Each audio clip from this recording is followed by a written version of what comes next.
हाय everyone, myself Raees Ahmad, currently pursuing MBBS.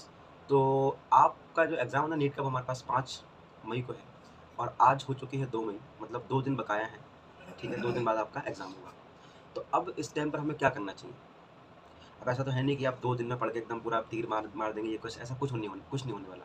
अब आपको क्या कर सकते हैं, आप सिंपल सा एक काम कर सकते हैं कि फिज़िक्स में आप क्या कर सकते हैं, आपने जो भी अभी तक पूरे साल जो भी एक अलग बनाई हुई आपने कॉपी, किसके लिए?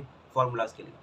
तो आप लास्ट टाइम पर हमारे पास में फिजिक्स के लिए सारे चैप्टर के फॉर्मूलाज क्या कर लीजिए, एक बार देख लीजिए, क्योंकि लास्ट टाइम पर अगर आप इन फॉर्मूले को देख के नहीं गए तो आप पक्का वहाँ भूलेंगे, क्योंकि हमारी टेंडेंसी है कि हम भूल जाते हैं चीज़ों को, ठीक है ना? तो आप क्या करें, उन्हीं फॉर्मूलों को एक दो बार देख लें जो आपने पूरे साल अलग से बनाए होंगे या जो भी आपने किया है। लास्ट में आप क्या कर सकते हैं, केवल केवल हमारे पास में फॉर्मूले ही देख सकते हैं। किसमें? फिजिक्स में। अब केमिस्ट्री में क्या है? केमिस्ट्री में जैसे हमारे पास इनऑर्गेनिक केमिस्ट्री में कुछ होते हैं इंपॉर्टेंट ट्रेंड, ठीक है ना? कि एटॉमिक रेडियस का ट्रेंड क्या होता है, इंक्रीजिंग डिक्रीजिंग ऑर्डर, या हमारे पास में आयनाइजेशन एनर्जी जो होती है, मतलब इस तरह से पूरी इनऑर्गेनिक केमिस्ट्री में जहाँ पर भी आपको इस तरह के इंपॉर्टेंट सीक्वेंसेस जो आपने याद किए थे हमारे पास में पूरी साल तक, या जहाँ पर भी हमारे पास में आपको एक्सेप्शंस दिखे हो ना, वही आपको बार बार रिवाइज करने हैं, क्योंकि अब 2 दिन में आप क्या ही कर पाएंगे। लास्ट टाइम यही करना है आपको।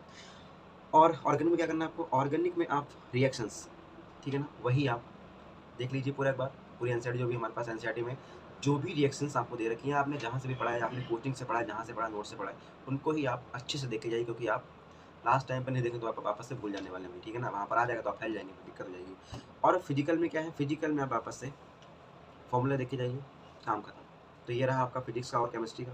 बायोलॉजी में क्या कर सकते हैं? बायोलॉजी में भाई साहब क्या ही कर पाओगे बताओ? जो भी आपने पूरी साल पढ़ा है, अगर लास्ट के 2 दिनों में तुमने बायोलॉजी को अगर एक बार नहीं देखा, वहाँ दिमाग में तुम्हारे आएगा ही नहीं। क्वेश्चन देख के तुम कहोगे भाई ये क्या था इसका आंसर? 4 ऑप्शन में से 2 तो तुम निकाल लोगे, गलत हो जाएँगे वो। 2 में तुम्हें बहुत दिक्कत होगी, सलाह कि कौन-सा लगाएँ, ए लगाएँ कि बी लगाएँ? तो उसके लिए क्या कर सकते हैं? जो भी चैप्टर्स आप ज़्यादा ही भूलते थे, जैसे कि फिजिकल मतलब हमारे पास में प्लांट डाइवर्सिटी जो है ना चैप्टर, प्लांट डाइवर्सिटी। तो प्लांट डाइवर्सिटी पूरा टॉपिक है हमारे पास, तो प्लांट डाइवर्सिटी में हमारे पास में बहुत सारे एग्ज़ाम्पल आते हैं।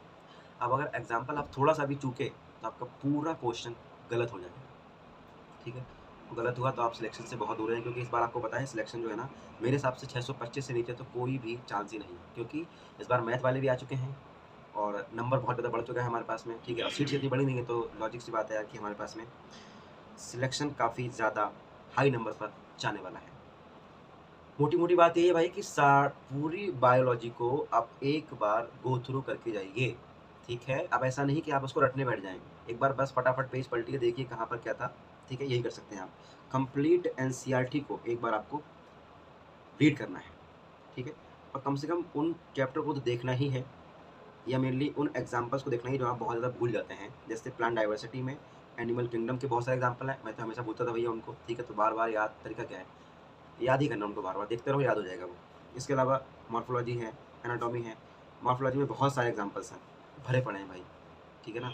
वो भी आप याद कर सकते हैं, बार-बार देख सकते हैं। 2 दिन में जो भी आप कर पाएँ कर लीजिए इसमें, ठीक है ना? और चलिए भाई, मेरी तरफ से all the best. I hope कि आप इस बार 2024 में नीट को फोड़ें और एक बेहतरीन मेडिकल कॉलेज में पहुँचे।